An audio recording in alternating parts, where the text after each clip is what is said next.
Assalamualaikum warahmatullahi wabarakatuh. Alhamdulillah wassalatu wassalamu ala Rasulillah wa ala alihi wa sahbihi wa man wala. Asyhadu an la ilaha illallah wahdahu la syarika la wa asyhadu anna Muhammadan abduhu wa rasuluhu la nabiyya wa la rasula ba'da. Qala ta'ala fi kitabihil karim a'udzu billahi minasyaitonir rajim. Wa yatufu 'alaihim ghilmanun lahum ka'annahum lu'lu'um maknun. Wa qala aidan wa yatufu 'alaihim wildanun mukhalladun idza ra'aitahum hasibatahum lu'lu'an mansura. Amma ba'du. Teman-teman sekalian, sahabat channel kami yang semoga selalu diberikan kesehatan dan juga keberkahan oleh Allah Subhanahu wa taala. Teman-teman sekalian, Allah pencipta segala sesuatu. Ia ciptakan alam raya, langit dan bumi dengan segala apa yang ada di dalamnya. Mulai dari benda cair, benda padat, yang nampak hingga yang tak terlihat.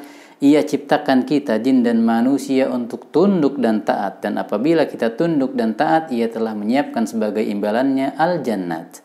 Nah, di antara kenikmatan-kenikmatan surga yang Allah telah siapkan bagi penduduknya adalah selain bidadari dan istana-istana serta kenikmatan lainnya yang belum pernah kita lihat dan rasakan di dunia, adalah adanya para asisten yang akan melayani segala kebutuhan kita. Insya Allah, asisten yang tak kenal letih juga lelah, tak meminta gaji dan upah.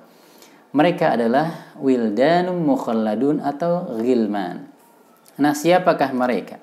Al-Imam Ibnu Katsir ketika menafsirkan surat Al-Insan ayat 19 tadi yang kita bacakan, beliau mengatakan akan mengelilingi atau berkeliling melayani penduduk surga wildanul jannah, anak-anak surga. Mukhalladun ay ala halatin wahida. Mereka kekal. Kekal apanya? Kondisi fisiknya, semangatnya. Mukhalladuna 'alaiha la yataghayyaruna anha la tazidu a'maruhum antil kasin. Umurnya tidak bertambah, tetap segitu-gitu aja. Dan Ibnu Abbas mengatakan gilmanun la yamutun, anak-anak muda yang tidak akan pernah mati. Al-Imam Ibnu Katsir juga mengatakan ma min ahlil jannati min ahadin illa yas'a 'alaihi alfu khadim. Tidak ada satu orang pun dari penduduk surga melainkan ada 1000 pelayan yang akan melayaninya dari kalangan wildan mukhalladun tadi. Kullu khadimin ala amalin. Setiap wildanun mukhalladun tadi memiliki pekerjaan masing-masing, tidak membantu atau menyibukkan temannya yang lainnya.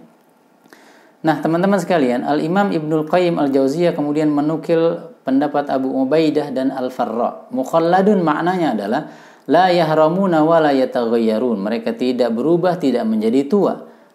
Karena orang Arab ya, atau ditinjau dari sisi bahasa, makna mukhalladun itu adalah biasa digunakan ketika kita mengatakan seseorang yang sudah berumur namun kok rambut dan giginya juga belum ada perubahan, misalkan giginya tanggal karena usia atau beruban, itu disebut dengan rajulun mukhallad.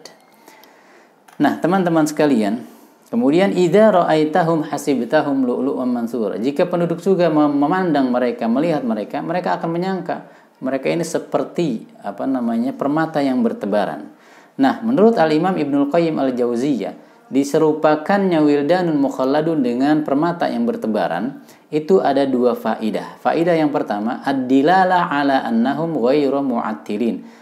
Menunjukkan bahwasannya mereka itu tidak pernah berhenti, giat aktif melayani. Sebagaimana permata yang ditebar, dia akan menggelinding ya, bergerak ke sana kemari. Bal mabthutuna fi khidmatihim wa hawaijihim. Bahkan mereka bersemangat, bergembira dalam melayani kebutuhan penduduk surga. Yang kedua, manfaat dari tasbih wildan dengan lu'lu adalah annal lu'lu idza kana manthura la siyama ala bisatin min dhahabin aw harir kana ahsan limanzarihi wa abha. Permata itu, teman-teman sekalian, kalau ditebar khususnya di atas kain sutra, ditebar itu akan lebih mempesona, lebih indah dipandang ketimbang kalau hanya dikumpulkan pada satu tempat ya, ditumpuk, itu tidak akan lebih menarik. Nah, kemudian teman-teman, ternyata ada khilaf di kalangan ulama, siapa sih sebenarnya wildanun mukhalladun itu, bagaimana asal usulnya? Pendapat pertama diriwayatkan dari Ali bin Abi Thalib dan Al-Imam Al-Hasanul Basri bahwasannya mereka berdua mengatakan annal murad bil wildan huna wildanul muslimin alladziina yamutuna sigharan wala hasanata lahum wala sayyi'ah. Wildan mukhalladun adalah anak-anak kecil yang meninggal di dunia dari kalangan kaum muslimin kemudian dijadikan wildan mukhalladun di surga. Jadi asal usulnya adalah anak kaum muslimin yang meninggal dalam kondisi belum balik, belum punya beban taklif syariah, sehingga mereka tidak punya kebaikan dan juga keburukan.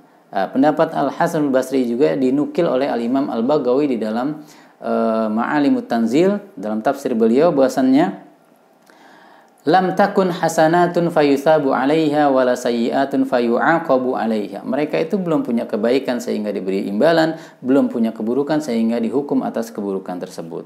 Dan di surga menurut beliau tidak ada kelahiran sehingga mereka bukan berasal dari kelahiran yang terjadi di surga. Di surga tidak ada orang yang melahirkan. Kemudian pendapat yang berikutnya adalah pendapat Salmanul Farisi radhiyallahu anhu. Beliau mengatakan wildan mukhalladun adalah atfalul musyrikin, anak-anak kaum musyrikin yang meninggal masih kecil, belum balik ya, belum memiliki beban syariat atau belum bisa meyakini kekufuran dan keimanan. Ini berbeda dengan pendapat pertama, anak kaum muslimin, yang ini anak kaum musyrikin. Kemudian dijadikan pelayan di surga. Teman-teman sekalian, sedangkan Syekhul Islam Ibn Taimiyah dalam Majmu' Fatawa jilid keempat 279 halamannya mengatakan la asla li hadzal qaul. Li hadzal qaul, pendapat ini tidak memiliki dasar. Dan juga Al-Imam Ibnu Qayyim mengatakan wa qad ruwiya fi dzalika haditsun la yathbut. Ada satu riwayat tentang pendapat yang tadi kita sebutkan namun tidak kuat riwayat tersebut. Wa qila, kemudian pendapat yang berikutnya, inna haula'il wildan ansha'ahumullahu li ahlil jannah yatufuna alaihim kama sya'a min ghairi wiladah. Mereka wildanun mukhalladun adalah makhluk yang Allah ciptakan khusus ya, bukan dari penduduk dunia, tapi mereka memang Allah ciptakan khusus untuk melayani penduduk surga sebagaimana yang Allah kehendaki tanpa adanya kelahiran. Wa hadzal qaulul akhir huwa alladzi irtadahu Syekhul Islam Ibn Taimiyah. Inilah pendapat yang cenderung kepadanya Syekhul Islam Ibn Taimiyah, yang artinya wildanun mukhalladun bukan anak kaum muslimin yang mati saat masih kecil, bukan pula anak kaum musyrikin, tetapi adalah makhluk tersendiri. Dan pendapat ini didukung oleh Al-Imam Ibnul Qayyim, wal ashbah anna haula'il wildan makhluquna minal jannah. Dan yang paling lebih tepat menurut beliau adalah wildan mukhalladun adalah makhluk tersendiri yang diciptakan untuk melayani penduduk surga, kal huril ain, sebagaimana para bidadari. Wallahu taala alam bisawab. Semoga bermanfaat. Assalamualaikum warahmatullahi wabarakatuh.